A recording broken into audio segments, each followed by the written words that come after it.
just wanted to know. For those just coming in, please drop your assignments quickly. We need to start the class. You need to drop your assignments quickly before we start.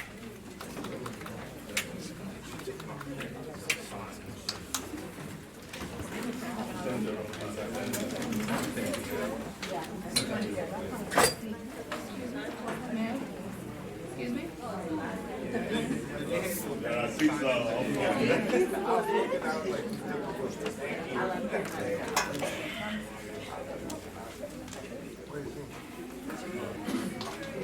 Who has the jacket there so you guys will sit together?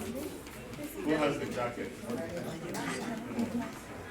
Somebody can move that jacket so that Russell can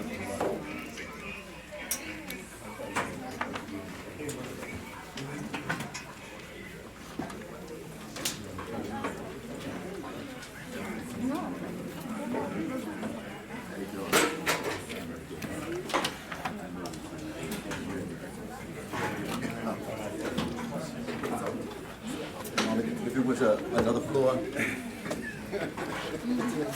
All right. Check, are we okay? I'm so sorry. That's all right. Those just coming in, I know you're just coming in, where's your assignment? You're still breaking. I know right after you see me, the stuff that you guys did for cover, you did not vacuum that place. So right after class today, that's your first assignment.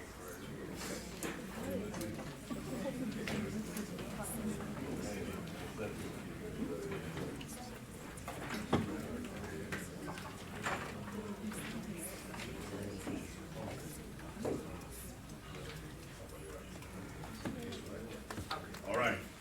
Good morning, everybody. Good morning. Everybody has their assignments here? Okay, all right. I was just telling those who came earlier that the first rule in this class, and with God also, is following instructions. No joking with instructions. So when I say half a page, I mean half a page, not a full page, not a quarter of the page. So if you have a quarter of the page or you have a full page, then I'm going to take points off. Great. So next time, please follow the instructions. Are we clear? Yes, Okay, sir. so, yeah. What? I said single space. Half page. It was the instruction was very clear. So if you wrote double space and all that stuff, well, we'll see. All right. Good morning, everybody. It's happy to be in class. It's BLM time. What is BLM? Business, Leadership, and Management. BLM time. It's also impartation time. 3 things that you must not forget. The reason why we're doing all this is for transformation. We want to change, we want to become better. Number 2 is we are being empowered. And that's why we have seasoned men and women of God imparting things into our lives. And 3 is, by the time you finish this class, you must have a definite plan to impact other people. It is just as simple as ABC. Your life has to impact other people. And so that's what is going to reflect in your project, in your individual project. It's going to reflect in your group project. And I pray that God will give you the grace. Later, after, because of time, after the sessions today, I'll be talking to you about your project, both the individual and the group project, so you can know exactly what to do. Please follow. Very good. Follow instructions. The second part of it is that this morning we have at the church in Philadelphia joining us online because the pastor heard about what was going on and she wanted people also to participate. So for those of you in Philadelphia, we welcome you to the business leadership ministry training, the Living Spring Harrisburg Training Institute.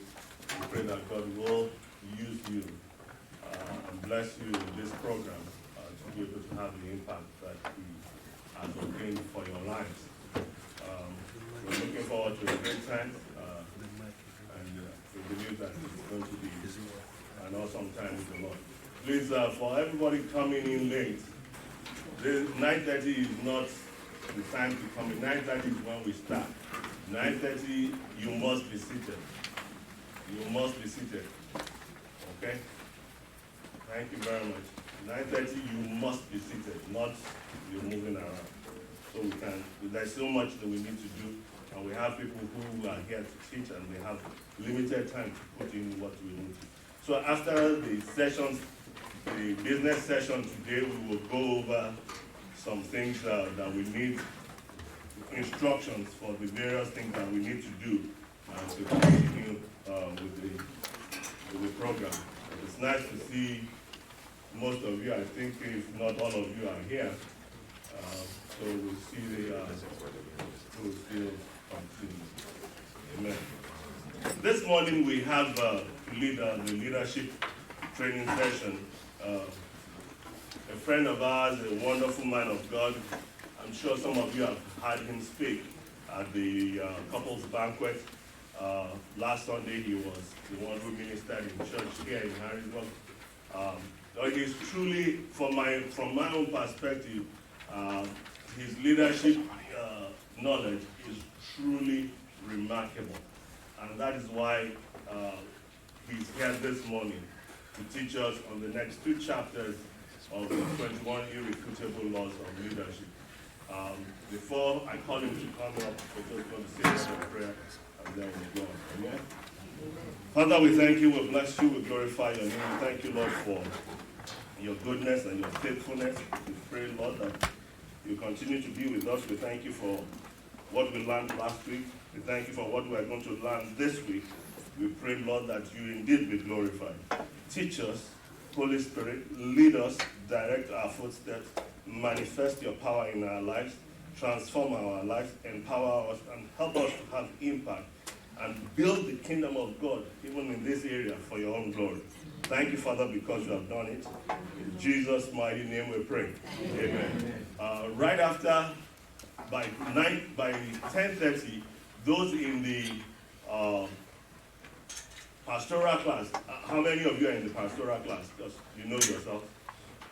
If you don't know yourself, then we have an issue. Okay, all right. If you know, once he finishes at 10:30, those in the pastoral class will go to the classroom, the meeting room right outside to the right of this. Once you get out, turn right, and you'll see a meeting room on the left. That's where the ministry class will take place this morning. And the remaining of you will stay in here. If you don't know yourself, your ministry will have an issue. Let's welcome Dr. Daniel Mosam.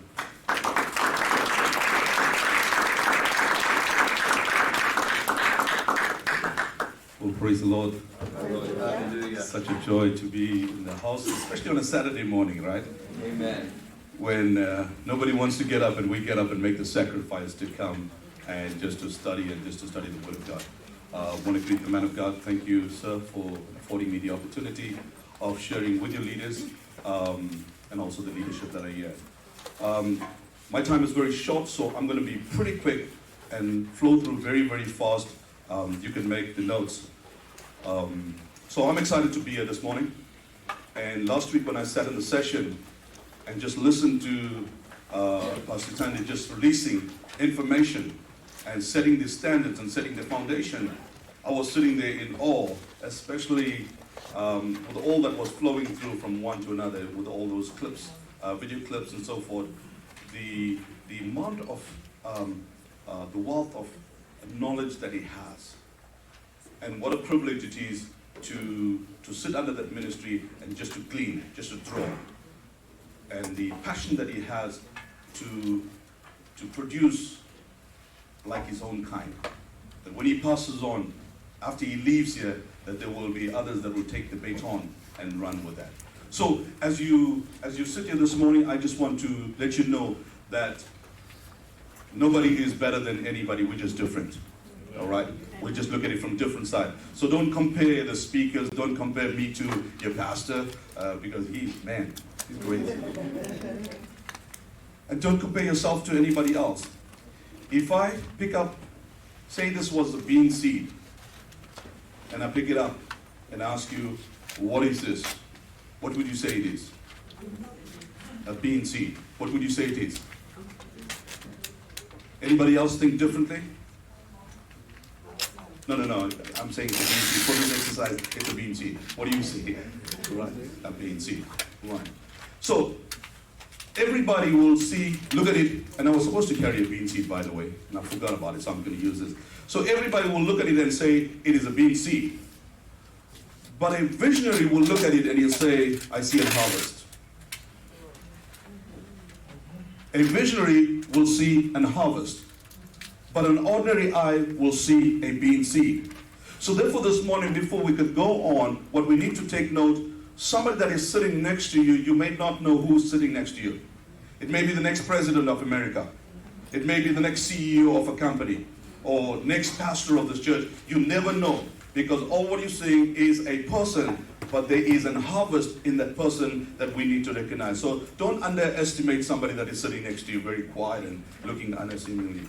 So in terms of leadership, I'm going to do leadership dynamics. I'm going to go through some things to you very quickly, and I know I'm going to be doing paragraph 3 and 4, which is the law of process and the law of navigation. But before that, I just want to run through a couple of things very quickly. Is first and foremost, we need to take note that leaders are not born, right? Leaders are developed, leaders are created, leaders are constructed. Depending on the processes that is applied to your leadership, you will be constructed into a leader. And every single leader sees the world through the eyes of the childhood, right? Whatever is instilled in you during your childhood, you will now, when you become a leader, you will now use that and use that leadership style. So that is why it is imperative when you're raising up a child, make sure that you instill in the child good characters, good principles. So when they grow up, they carry the same things into their leadership, they carry the same thing into their marriage. Now if you look at all the great leaders, you're looking at guys like Mahatma Gandhi, Saddam Hussein, and all these guys, you will take note, as you trace back their leadership, it goes back to the childhood. And whatever happened in the childhood, that's what they produce in the leadership. So leaders are not born, leaders are constructed through the various processes. What is leadership? Very quickly we take note, the ability to inspire, influence, and direct. That's what leadership is all about. It's not about walking around with a piece of paper in your hand. It's not about walking around with a whip in your hand, but it is the ability to inspire people, to raise people up from where they are, the ability to influence. And last week we were talking about influence, changing the mindsets of others, to think like the way you think. And if you are thinking wrong, you are influenced. Such as I have, I give unto thee. That's what leadership is all about. Such as I have, I give unto thee. You inspire, you influence, and you direct. Having the ability to direct, you're a shepherd. So if you find that the sheep is going out of line, you direct them into the path they need to go. So it is about inspiring, influence, and directing. The ability to solve problems and give good advice. The abilities to solve problems. As a leader, you must have the ability to solve problem and give advice. It is amazing. Jesus Christ is one of the greatest leaders that walked the face of the earth. And no problem that he couldn't solve. He had answer for every single problem. Whoever went to Jesus, there was nothing that he didn't know. There was nothing that is impossible for him. So when somebody comes to you, you must be so rounded. As a leader, you must be able to answer. Back home, some people think, I have all the answers in my office. I'm an attorney, I'm a leader, I'm a doctor, I'm an advisor. Every single thing, they expect that of a leader. And so when you're leading, you must be able to round off your life. Just don't concentrate on one particular thing. We become so heavenly minded and earthly useless. We must be able to touch life. You touch heaven and touch earth. You must be able to be around earth. Leadership is a mechanism to transform vision into reality. A lot of them are chasing dreams, and they die chasing dreams. You must be able to catch the dream and change it to reality. You must be able to take the dream and change it into reality. Identify dreams in your people. They will come and share with your dreams. Sir, I'm thinking about this. God has given me this vision. And you must be able, as a leader, to sit them down and say, okay, fine, let me help you. Let me hold your hand and take you through and show you how to change your dream into reality. If you don't change your dream into reality, then all what you had is a nightmare. If you cannot change your dream into reality, all what you have is a nightmare and you don't want it. So you need to have the ability to transform vision into reality. The ability to unlock potential in others. Like I said, when I raise up the bean, you will see it is just a bean. But a visionary will have the eyes to see that it's just not an ordinary bean seed, but it is a harvest that is in there. So when you look at a person, don't judge them by the cover. Don't judge them by their appearance. Don't judge them as to how they look like and how they walk. Identify potential in them. And when you identify potential in them, lock into them and draw that. There are those, they have so much within them and they're waiting for somebody to just draw that. They're waiting for somebody to give that little bit nudge over it. I'm a person that, I will sit in the crowd and I'll keep quiet. Don't talk too often. But the minute you ask me a question, I kind of unlock, everything that I have inside and I start talking, and I can't stop talking. But what you did is that you just unlocked the potential in me to speak. As long as I keep quiet, nobody will know. And that's exactly what I mean. There are people in your circle. There are people in your family. There are people under your leadership that have so much to offer. We as leaders don't know everything. And we as leaders don't have to say everything. Sometimes there is a tendency when leaders walk into a place, whether we walk into a room, we feel because we are leaders, we got to say everything. We got to act everything. No, there are people that can do better stuff than us. We must be able to identify that and give them an opportunity, unlock the abilities or potential in others. The main areas of leaders, the main types of leaders we find is, the first one is positional leaders. Positional leaders thrive on position and status. They thrive on position and status. In other words, they will not function without a title.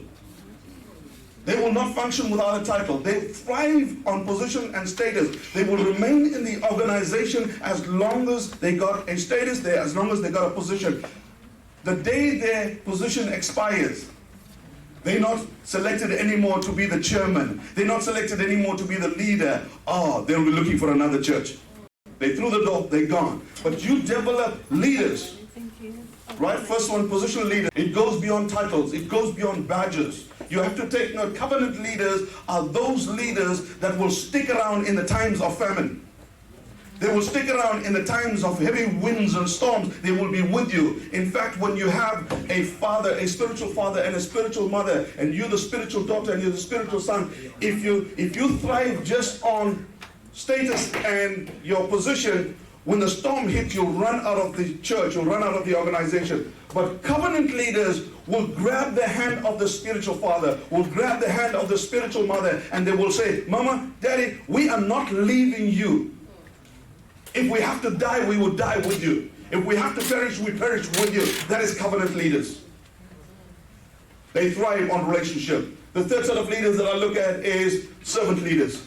Servant leaders thrive on operating with their hands open. In other words, they don't worry about position. They don't worry whether you seat them. They don't worry what badge you give them. They want to remain in the back end of the organization. They want to remain behind the scene and do stuff that nobody notices. They don't want to be highlighted. They believe at all times to open their hands and serve. Whatever they have to do, clean the toilets, sweep the floor, doesn't matter. As long as, sir, you've given me an opportunity, that's all that matters. Servant leaders. So you have positional leaders, covenant leaders, servant leaders. Now I'm going to move on. The characteristics of effective leaders. Very quickly, I want to run through that. The characteristics of effective leaders. The first thing is that an effective leader will dream big. Effective leaders don't look at tiny things. They don't look at stuff that's just yet. Effective leaders will think global and act local. Effective leaders dream big. They think global and act local. In other words, their dream is we need to touch the globe. You need to understand, the world is a very small place. It's actually a playground for us. So we must be able to look at the world as a playground and say, I want to reach the nations. I want to reach the globe.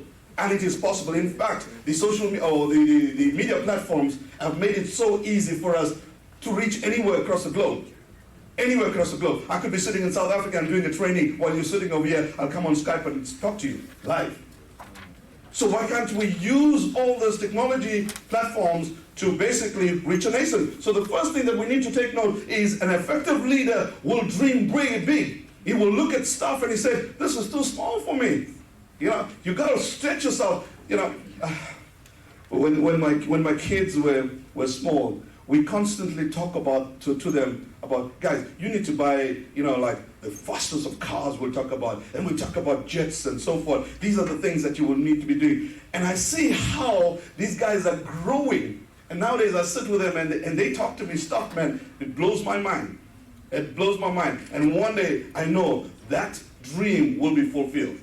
Why? Because I've instilled into them greatness. Into your child, you tell them the greatness, you instill the greatness. The second thing is that an effective leader must have credibility. If you cannot trust me, you cannot invest in me. That's right. You as a leader must have credibility with your people, because you have to take note, as a leader, you are responsible to hold the ladder. Are you credible enough? Will they trust you enough to say, if I have to climb this ladder of success, my leader will hold the ladder and not drop me? That's right. Are we together this morning? So you've got to be a credible leader. You've got to be a trustworthy leader. A person that your people will be able to trust no matter what it is. Whether it is with just secrets. Some of the leaders don't know how to shut their mouth. Whatever has been told to you, the whole world knows. It comes on Facebook. It comes on the front page of the newspaper. You must be credible, trustworthy enough. When somebody tells you about something and they say to you, it is confidential, you make sure it is confidential. I have stuff in my office that is lying on my table, gone through counseling session. I would have letters and notes on my table tucked into files. And the very same people have stabbed my back and they walked out of the church. But because I have made a covenant with God that I will not release that information, I will not use that information as a weapon against them. No matter what happened, I go to the grave, I go to the grave with it. Because it's a covenant that I made with God. You've got to be a trustworthy leader where people trust you. The second thing is that an effective leader is a leader who is accountable. You've got to be accountable for your actions. You've got to be able to show your people that what they have invested in you or what they have trusted in you, you are able to give an account of it. Whether it's in finance, whether it is in time, whether it is in talent, doesn't really matter. You've got to be accountable for that. There are leaders that don't know how to control the finances. They cannot give an account of their finances. And you will find that when you trace back in their very own homes, they cannot manage finances. If they cannot manage a few dollars in the homes, how are they going to manage a business? How is God going to entrust you with business? How is He going to trust you with thousands and thousands of dollars? He cannot, because we cannot be accountable for that. So whatever you are placed to lead in, whichever area, you must be able to be accountable in that area. When a question is posed to you, you must be able to give more answers than questions that are raised. There are times that we have a general meeting in the church, and when we have the meeting, I will put all the stuff on the screen, and show them where the church is going from one level to another. And then I'll say, okay, fine, now is the time for questions and answers. And everybody will be quiet. Guys, it's question and answers. Please ask me the question. And so many times I had people stand up and say, so, you showed us all this, what question can we ask you? What question can we ask you? You must be able to give more answers than question. Be accountable. Effective leaders are great communicators. You can have a great message. You can have a great vision. But if you don't know how to communicate that message or communicate that vision, you will not be effective. You die with it. Or you could destroy the vision, you could destroy the dream because you don't know how to communicate that. As an effective leader, you must be also an effective communicator. The next one is an effective motivator.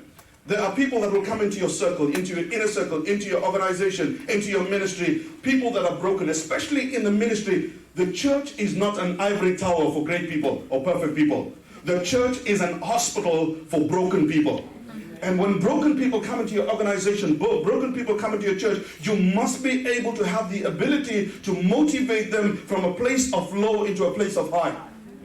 From a place of emptiness to a place of overflow. You must be able to take them. And they must be able to say, when they look back and say, look what the Lord has done. Because you have invested, you have motivated, you showed them how great they are. You showed them how good they are. You have the ability to do that. When I'm broken, I'm distressed, I'm oppressed, you take me out of the distress. You take me out of the place of oppression and show me I'm a better person. Motivators. The next thing is that effective decision makers. As a leader, you have to take note, your leadership is based on decision.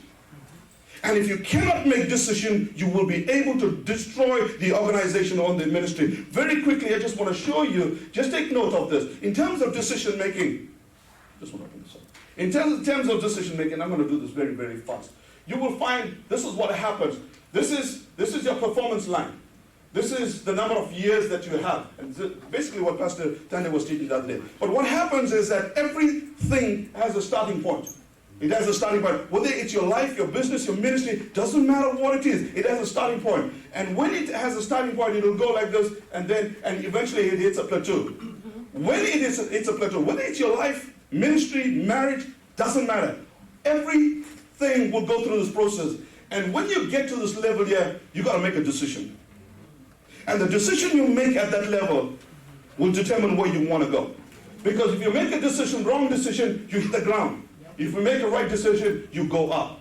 And it is up to you to make a decision. That is why you got to be an effective decision maker. Now, listen to me.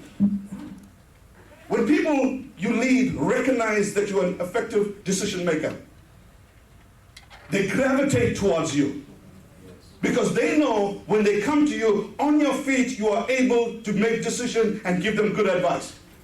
You don't say, okay, fine, let me go and pray 21 days over it, and I'll come back and I'll give you an advice. Let me go into my boardroom, let me just think about this, I'll run through my leaders, I'll run through my inner circle. No, investors. And investors is investors of time, talent, and treasure. And I speak to them in terms of a thing called, I think all of you know, when we talk about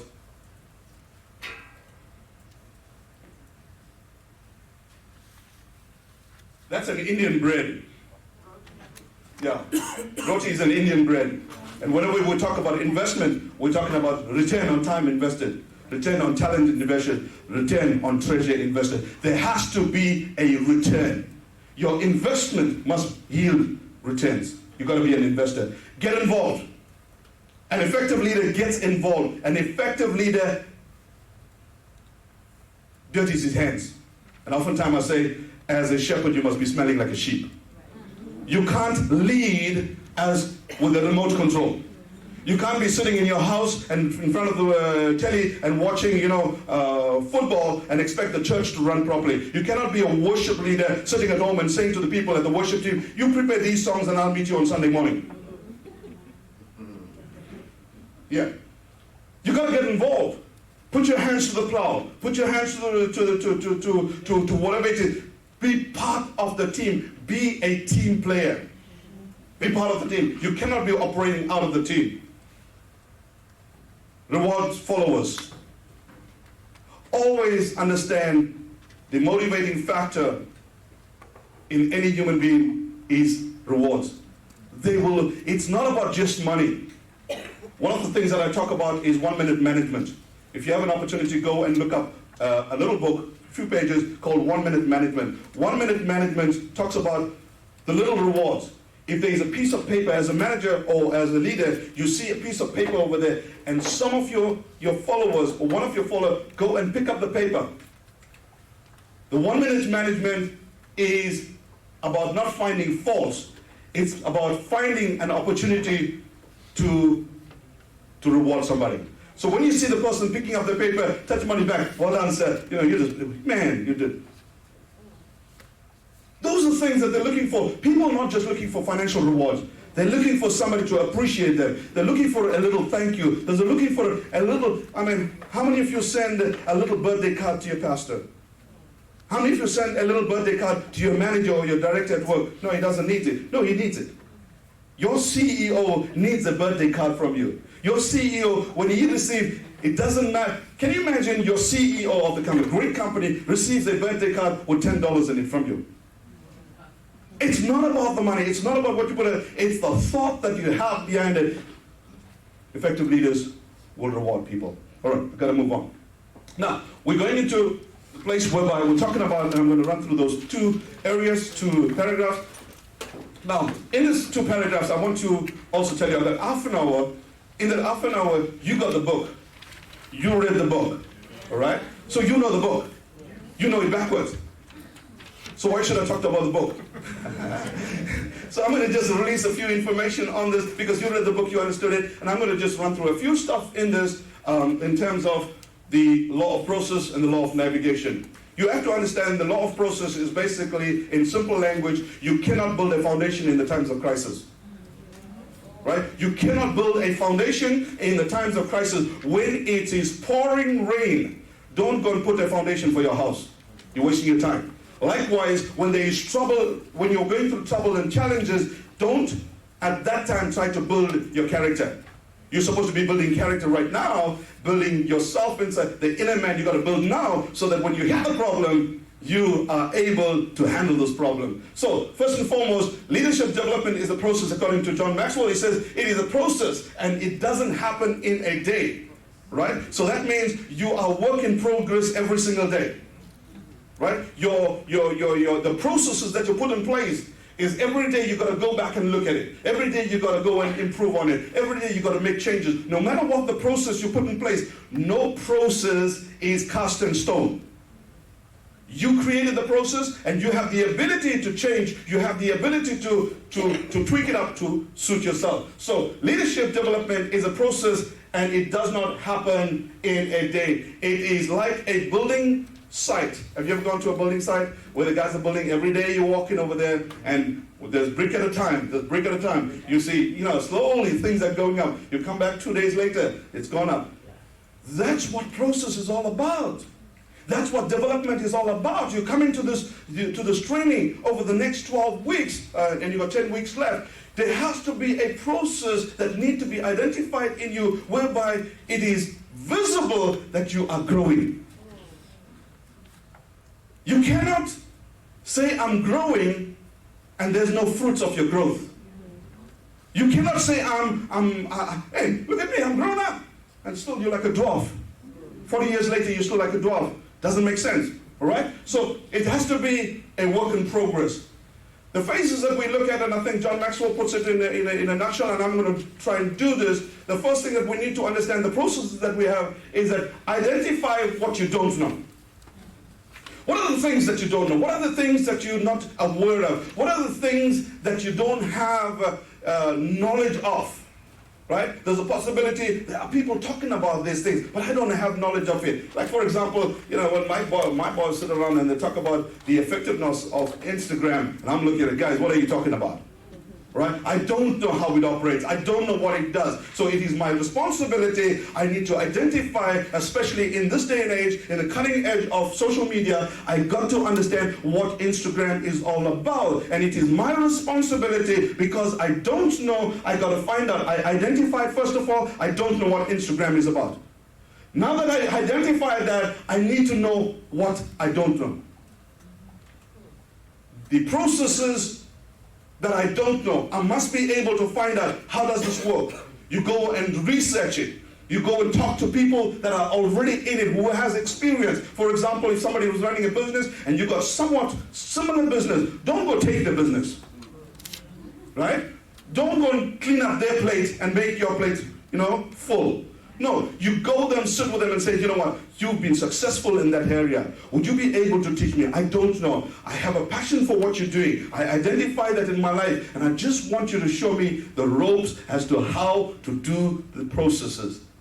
And somebody who knows that you're not coming to clean up the plate will sit you down and say, you know what, the world is big enough. The pie is big enough. I cannot eat the pie myself. I want you to also be part of this pie, eat part of this pie. They will be able to teach you, learn what you don't know. The next thing is that the phrase is that you need to lead while you are not a leader. The processes, the law of process is you lead while you're not a leader. If you look at David, the life of David is that David led as a king before he was appointed as a king. All right? When you go into this process whereby you start to lead, you're doing stuff that hasn't been assigned to you as yet. You probably say, for example, you are the worship leader, but when you come in, you see the men's leader is late. You help out in that place, man. The ladies' leader is not there. You help out in the place. You start to fit in various areas, because you have to understand, when you want to graduate to the top level, it is imperative that you know everything that is under you. I started off in the motor industry, and I walked into the place as a front counter and person in the front selling parts. And as I walked in, and I vowed to God, and I said to God, take me to the highest level of this company, and then I'll go into full-time ministry. Right? I started off as a front counter person. And by the time I finished off, in 6.5 years, I had 5 promotions. And then later I had 2 promotions that took me 1 grade away from directorship. Right? I was able to manage any area in the parts arena. Nobody was able to teach me anything, because I came out from the bottom level, and I know what a salesperson has to do, I know what a sweeper has to do, I know what a dispatch clerk has to do, I know all the processes. Why? Because I've learned that. I just didn't go straight into management, then I would have failed. It is imperative that you also, as a leader, you must be able to touch places where you haven't touched. You must be able to look at areas where you will be later thinking, like, this is not where I'm only going to be, I'm going to go to another level. That's right. And you must be able to work in this level before you get appointed. The next thing is that understand your seasons. As a process is very important in terms of understanding your season. It is very important that you understand your season. The Bible speaks to us in the book of Ecclesiastes chapter 3 and verse 1. It says, there is a season and a time for every purpose under the sun, under the heavens. You have to understand there's a time and a season. There's a time to break, there's a time to build, there's a time to plant, there's a time to reap, there's a time for everything. In addition to that, there is a time also where you're supposed to be a son and you cannot lead as a father. Where you're supposed to be a follower and not a leader. And this is a mistake that we make. We forget our season. When we're supposed to be a son in the house, we think we the father, we take the place of the father. When we're supposed to be a leader, we take the place. Well, when we're supposed to be a follower, we act like as though we are leaders. And when we're supposed to be leaders, we act as though we are sons in the house, followers. You have to understand your season. If you don't understand your season, you mess up your harvest. Because what will happen is that if it's my season now to plant, and I'm not planting, and the next season comes, I'm supposed to be reaping, and that's the time I'm looking for seeds to plant, that's when we become, paupers, because we don't have seed for the next season. And we eat up the seeds that we're supposed to plant. And futuristically, our harvest is diminished, gone. We don't even have seed to plant. Likewise, we need to understand our season. Where are you right now? And your seasons are never permanent. Your seasons must change. If you're going through a crisis right now, it is only for a moment. If you're going through hardship, it is only for a moment. The weeping only lasts for the night. Psalm 30:5. Weeping only lasts for the night, but joy comes in the morning. As the season changes. And unless we identify our seasons, we will not know.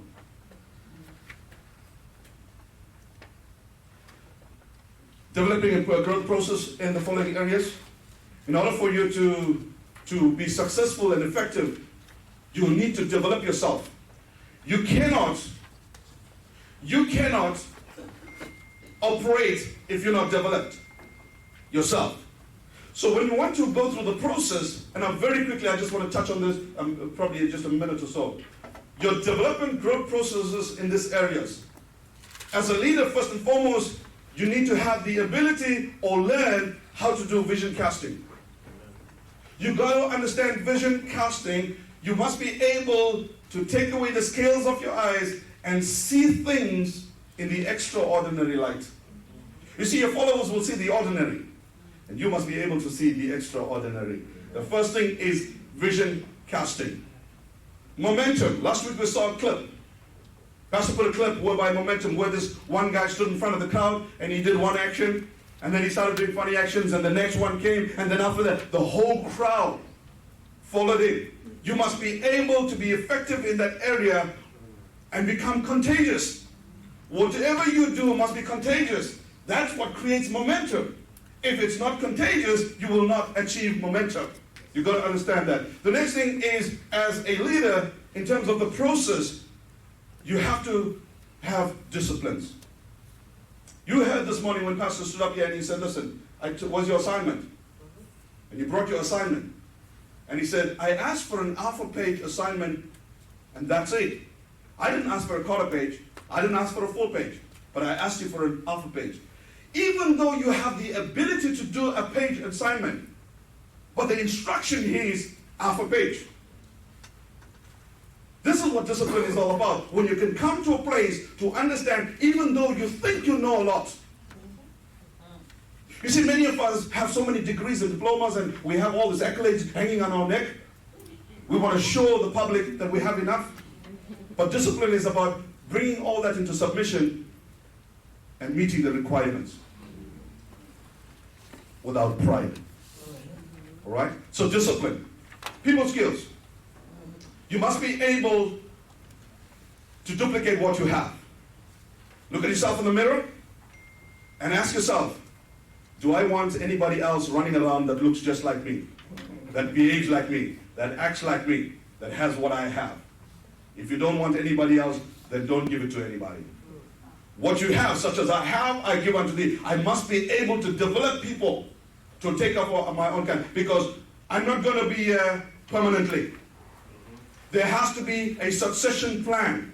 Many organizations fail because there is no succession plan in place. I've seen ministers, drop dead, and after that the church also dropped just like them. The vision shouldn't die with the visionary.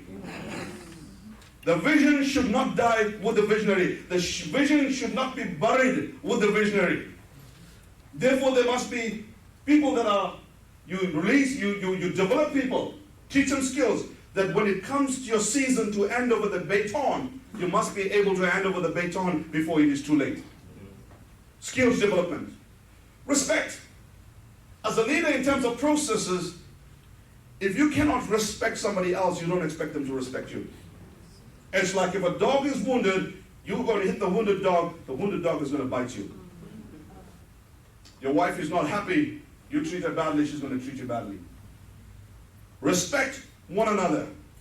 Work out of experience. Everything that you go through in your processes from the time of childhood is your experience.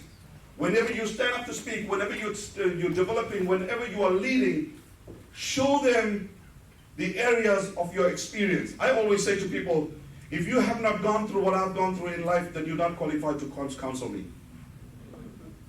If you haven't been where I've been and gone through some of the stuff that I've been, you're not qualified to counsel me. If you just read a book and you want to counsel me, no, sir. Find somebody who's gone through the brokenness. Find somebody who didn't have food to eat. Find somebody who was sleeping on the floor for days and nights. Somebody that was broken. Somebody that didn't have a father and mother at a very early age. Find somebody that gone through the processes that will be able to counsel me and say, I've been there, man. I understand what you're going through. So in terms of experience, you must be able to collect all your experience, and your experience will make room for you. Your gifting will make room for you. The next thing is that emotional strength. As a leader, you must be able to build your emotional strength. The reason why I'm asking that you both build your emotional strength is like capital reserves. In business, we have capital reserves, right? Whenever the business is going down, you depend on your capital reserve, you draw out of your capital reserve. And likewise, in leadership, there are times when people will not be around you. There'll be times when people want to break you down as a leader. What you need to do, like David, he strengthened himself in the Lord. You go into your spiritual reserves and be able to draw strength from there. Understanding your timing. Your timing is very, very important. If you're said, for example, you said, you got to be here at 9:30, you be at 9:30. And be here before 9:30. Because if you come a minute after 9:30, you miss the mark. You miss the mark. And many people in life wait for the 11th hour to do something. And what happens if you've been called at the 10th hour? Therefore, timing is very important. Whatever you do, your timing is important in life, in business, in your family life. I'm going to move on very fast. Take note of this. Your leadership will be tested in your absence and not in your presence. Your leadership will be tested in your absence and not your presence. When you are around, everything is okay. Everybody will be in place. All the processes will be in place. But what happens when you're not around? Does everything fall apart? Your leadership will be tested when you're not there. For example, I'm away from home for almost 3 weeks. What is the church doing right now? How is the church operating right now? When I go back and find all the wheels have fallen apart, then I've been a useless leader. Yeah. But when I go back and I see things have operated better than where I was, then I was a great leader. Yeah. You got to look behind you and see how many people are operating just like you. If there's nobody that's operating just like you and better than you, you're taking a walk in the park, you did absolutely nothing. Right? Your leadership will be tested, not in your presence, but in your absence. Take note also, when you stop learning, you stop growing. And I think all of you know that, right? I don't have to let you know that. And leadership is not seasonal. You can't be a leader because you got status and position today, and now I'm a leader. And suddenly when your time has expired, 2 years has gone past, now you don't have to be in that position, I'm not a leader anymore. No. It's like this, you're a father now. After 3 children, I'm not a father. What are you then? Leadership is not seasonal. It doesn't happen whenever you are well, whenever you feel like it. Leadership is when you're down, when you're in the valley, when you're in the mountain, wherever you are, doesn't matter. You're a leader. You constructed a leader. I'm going to run through the next thing very quickly. About 15 minutes. The law of navigation. John Maxwell says anyone can steer the ship, but it takes an effective leader to chart the course. In other words, anybody can be in the driving seat. Right? Anybody can be in the driving seat, but it takes a great leader to take you to your destiny. Yeah. All right? It takes a great leader. How many of you heard of Titanic? Right? When Titanic sailed off on its virgin voyage, they said, not even God will be able to sink the ship. Not even God. Right? But what happened? The process was this, that when Titanic was heading towards the iceberg, the captain took the keys to the binoculars and had it in a little cabinet. And he lost the keys to the little cabinet, and he couldn't get the binoculars in time to see how far the iceberg was. Hence, that which was told that God could not sink, sunk. There are times in our life when we lose some keys to our character, lose keys to our leadership. We have locked it and we lost the keys. And hence, we don't finish the course. It is important. You can be on the driving seat, but if you don't know the keys, the principles, you will not be able to chart the course. So, in order for you to be effective in your navigation, how do you navigate? First and foremost, you start off with having a vision. What is this course going to be like? An effective leader will be able to see the finished picture before he can start the project. Listen to me carefully. An effective leader will be able, in order for him to navigate through the process, he must be able to see the finished picture before he starts the project. For example, your pastor was going to move to this new place. he knew exactly what the place will be looking like by the time he finished off in 2-3 years. And slowly, piece by piece, he will be navigating through the processes and putting those together. That is why it is imperative when you are serving under a leader who is a visionary, who is an effective leader, it is important that you follow through with instructions very clearly. Because, like at home, I would give my leaders instructions. Say, for example, we're breaking this place up here and I want certain things to be developed here. I'll give them instruction and I'll walk away. Some of my leaders know. Whatever I said, don't change it. There are times when I walked away and some of the other guys came through and they started to build, no, I think this looks like maybe Pastor didn't understand fully. Let's do this. And one of my leaders goes there, please break all those things down and redo it, because when the man walks in, he'll ask you to break it down before he gets here. It is important for us to understand that. Why? Because the leader sees the picture long before anybody else sees it. He understands why certain things, it may look dumb to us. It may not look correct to us. It may look impossible to us. But because the leader sees the clear, the complete picture, before you can start the project, we need to submit to that. So a leader has to have a vision, a clear vision. The second thing is that the leader must be a leading force. In any project, in any organization, any ministry, the leader is the driving force. He becomes a vanguard. Now, just to explain what a vanguard is, especially in the army, you will find in the army there is a small group of people or an individual that will take the group of men and women that is in the army, that say to them, okay, you guys wait here whilst I go and check the place out and come back. They go and have a look and say, okay, fine, we can go in and we can overcome them. We will bombard them. They come back and take the rest of them and go. A vanguard is a person or a group of people that are unstoppable and they don't fear any danger. They're elites. You must be a vanguard of your organization, whereby you fear nothing and you say, I'm going to step out of the ordinary.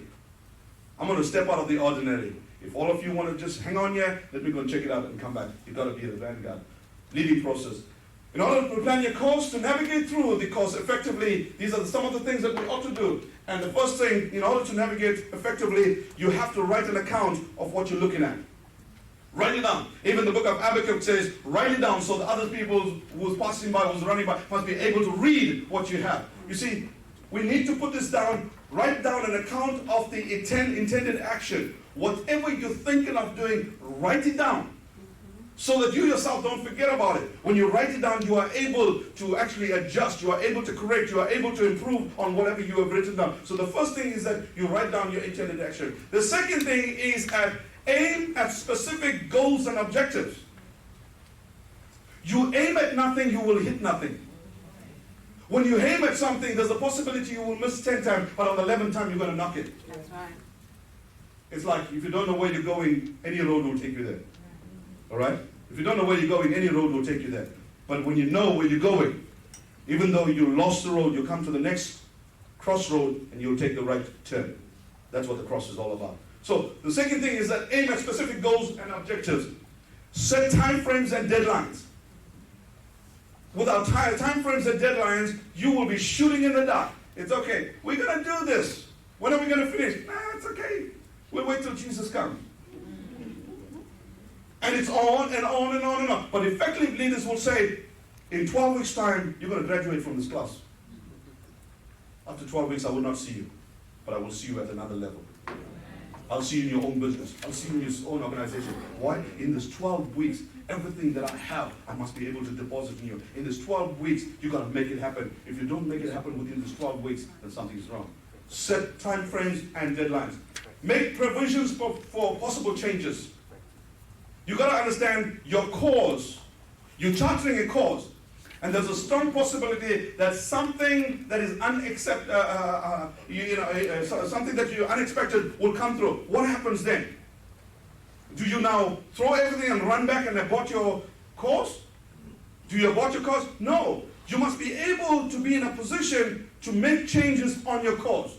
If you go in that direction and you can see it's not operating well, you can see it's not functioning well, you can see it's not yielding any fruits, you change your course. It's like running a business. You open a business and for 6 months to a year, nothing is happening. You're actually eating off all your capital reserves.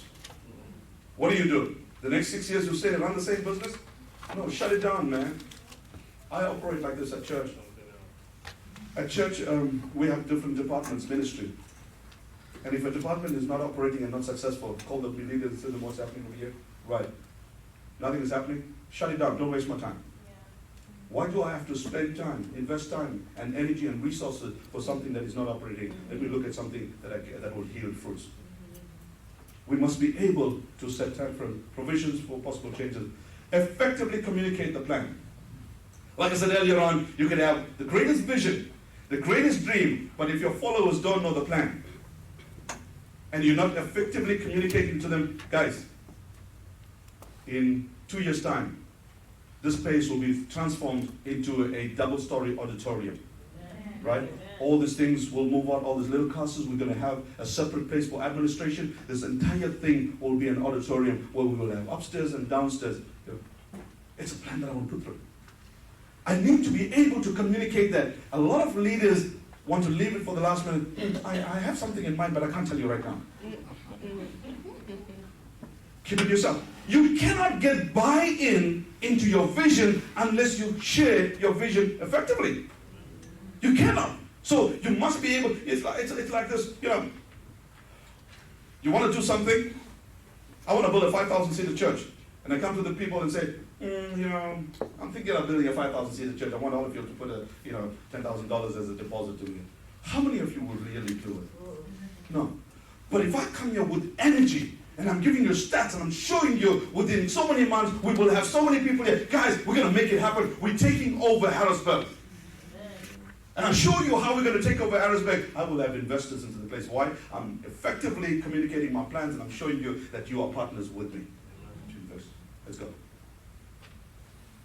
Understand yourself and understand your people. I've got to go through very fast with this one here. Put a couple of stuff over there. Understand yourself and understand your people also. In terms of navigation, you've got to know yourself and you've got to know your people. In order to navigate properly. The first thing is that you cannot lead without being experienced and equipped. You cannot take your people to where you haven't been yourself. Can you imagine you got a worship leader and that worship leader haven't been into the throne room of God?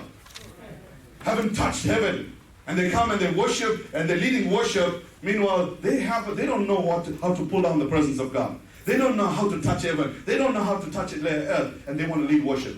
You cannot take your people to where you haven't been yourself. You got to be equipped. You got to be experienced. The second thing is that you cannot affect negatively where you yourself haven't been. I just shared that with you. Listen to the views and suggestions of others. None of us know everything. I always believe when a child talks to you, listen to the child. Because the child can teach a lesson. Always in management, I say to the guys, don't hire the people just for the body, hire them for the brain also. Right? Listen to your people. Because if your people are on the floor working, and you're sitting in the ivory tower in the office on top, you don't know what's happening down. But your people will be able to tell you, these are the processes that you need to put in place. These are the things that you need to change. It'll become more effective. You'll become more successful. They know it. They experience it. Listen to them. Listen to their views. The second thing is equip and train others for the cause. It is very important if you're chartering a cause that you have people around you that think like you, that act like you, and know what they're doing. And everybody needs to know this vision. Somebody, I don't know where I heard this, I think the Kennedy was actually sending somebody to the moon, and they set up this station for setting up this rocket, and somebody walked into the place, and there was a guy that was sweeping the floor. And while he was sweeping, where did I hear that? He was sweeping the floor, and they asked him, what are you doing?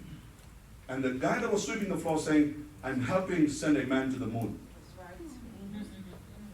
He's a sweeper, but the same vision, same goal, all of us in one team. Train your people, equip them for the cause, because you never know when you may faint. You never know when you will be derailed. You never know when you will be absent. Somebody else must charter the cause in your absence and do it effectively, just like the way you do it. Train your people to do that. The other thing is that don't wear off your people. You're on this cause, you're running this cause, you're chartering the cause. Take note that not everybody can operate at your level. Not everybody is built like you. Not everybody has the stamina and the strength like you. There are those that are battling to keep up with you. Your wife is battling to keep up with you. Your husband is battling to keep up with you. Your followers are battling to keep up with you. Make sure that you don't wear the people off. Give them time to rest. Give them time to fill themselves up, replenish what they have actually used. Their time, their energy, the thinking power. Give them time. They need to. Then they come up with fresh ideas. Can you imagine every day I got you here? Bang, bang, bang, bang, bang. I'm brainwashing you. You never think for yourself. You're thinking for me. You think, I've got to be able to develop your mind. I've got to be able to give you an opportunity to develop your own stuff using what I'm actually giving you. So, sorry. Learn from your mistakes. If you made a mistake, it's okay. It's not the end of the world. It's not the end of the story. It's the end of a chapter. Your mistakes will end. It's the end of a chapter, right? You got to move on. I got to go and move on very fast. Ensure the cause is practical and achievable. Don't do something that is way out of the... If you've got 50 people in your church, don't try building a 5,000-seater church. All right? Build a church maybe for 300-400 people, and then move on. But don't build a church 5,000-seater because it's not practical. All right? Those are just an example. During the times of trouble, draw strength from your spiritual resources. I think I've spoken about that. I've got to run on. The last thing that I want to just say before I could run off and take 2 minutes. Is that okay, sir? Yes, 2 minutes. Is that as a leader, you must be living a life of sacrifice. A life of sacrifice means you cannot die for the cause if you haven't lived for the cause. You cannot die for the cause unless you live for the cause. And the scripture that I put down over there is 2 Samuel chapter 11 and verse number 11. It's a response that Uriah gives to David. David has actually pulled him out of the field and he said to him, come. He laid out a feast for him because David messed up with Uriah's wife. He wants to cover up that. So he brings Uriah out of the field and he says to Uriah, listen, I want to make a feast. He makes a feast, give him everything, and he says to him, now I want you to go and lay down with your wife. Dine and wine and go lay down with your wife. Uriah doesn't go. He knows the sacrifice. He knows his calling. He knows his responsibility. He knows he's got to be accountable. He sits at the gate. And when he sits at the gate, the next morning news goes out to David that Uriah didn't go home. David gets upset. And when he gets upset, he goes to Uriah and he says to Uriah, I told you to go home, wine and dine and stay with your wife. Why have you been sitting at my gate? And amazingly, because who Uriah is, an effective leader, who understands accountability and responsibility, who understands how to navigate stuff. He understands the processes. He responds in verse number 11. And as he opens his mouth, the first thing that he says, the ark. The first thing that he says, it's the ark. David, it's the ark. I want to say to you this morning that you are a leader, and when you are asked, what are you doing? You got to understand the ark. The ark represents the presence of God. And in the nation and country that we're living in at the moment, the presence of God is being attacked. The presence of God is being violated. The presence of God is contaminated. And we must be able to stand up and say, it is the ark, and that's why I lay down my life. I'm standing here in the gap because of the presence of God. I'm standing here because of the presence of God. It goes on and says, not only the ark, it is Israel. Israel, it talks about a nation. He said, Uriah said, David, how can you even expect me to go wine and dine and lay down with my wife? Once the nation is in trouble. Right now, our nation, and at home, is in trouble. My nation in South Africa is burning right now. And yet the church is silent about that. And yet we want to wine and dine. Uriah says, how is it possible that you expect me to go lay down with my wife and wine and dine whilst the nation is crying? And the question that we need to ask ourselves this morning, how is it possible as leaders, effective leaders, navigators this morning, are prepared to go and wine and dine and have a party whilst the nation is in trouble? He said, David, what about Job? What about Job? What about Job? Job represents leaders. He says, David, I have leaders, man. I have somebody that I've got to be accountable to. I have somebody that I have to actually lead. You pulled me out of the field to come and wine and dine whilst my leaders are dying in the front line. And so many times, beloved, your leader is laying on the floor before God. He's weeping before God. He's calling upon God. He's going through fasting and prayer whilst we are whining and dining. What's the fight in the battle? David, Uriah says, not only did Joe help, but what about Judah? Judah represents worship, man. What about worship? What about our worship? Our worship has gone from the mountain down to the valley. We're going with the hill songs, but going down to the valley. Our worship is no more bringing down the presence of God. It has become a show business. It's about lights and smoke machines and so forth. It's no more about the presence of God. And we as leaders, what are we doing about it? Uriah said, man, it's Judah, man. It's worship. David, you know, you understood when we ran into a problem. David, you pulled out the harp and you played the harp. And when you played the harp, the presence of the Lord came and we won battles. And I want to God this morning that we as leaders will come back to the heart of worship. Yes. And be able to bring back the presence of God into our homes, into our marriages, into our business, into our church. That's right. Let's not whine and dine. Once a nation is suffering, once the ark of the covenant, the presence of God is contaminated, once our worship, our leaders are suffering. May the Lord bless you this morning.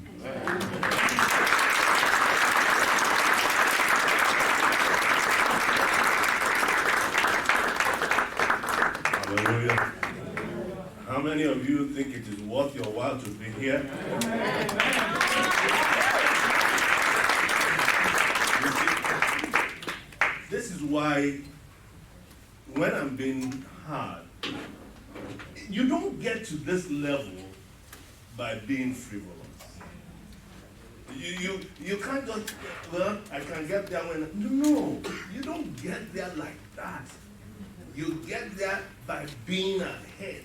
The teacher has been here earlier, and then at 9:30, 9:35, you don't get there like that. I pray that God will truly help us. But let's give the Lord another round of applause. How many of you are truly blessed? So from what he talked about, you know why you are here. That this is serious business. This is how you navigate. This is part of the process of getting to where you need to be. Because we are not going to be here forever. You guys need to be prepared to take the walk to another level. I pray that God will help you. Amen? All right, it's time for the next session. Amen. All those in the pastoral class, please just go over to the meeting room over. Let's do it quickly because the new list of class has to start as well. So please don't forget, if you have not submitted your assignment, that is part of it. I need to have your assignment right now. Right now, if you have not submitted your assignment, those in the pastoral class, please go to the pastor quickly. Double space. Where is the sign-up sheet? Who has the sign-up sheet? It's going around. Please, for those who came late this morning, if you wrote the full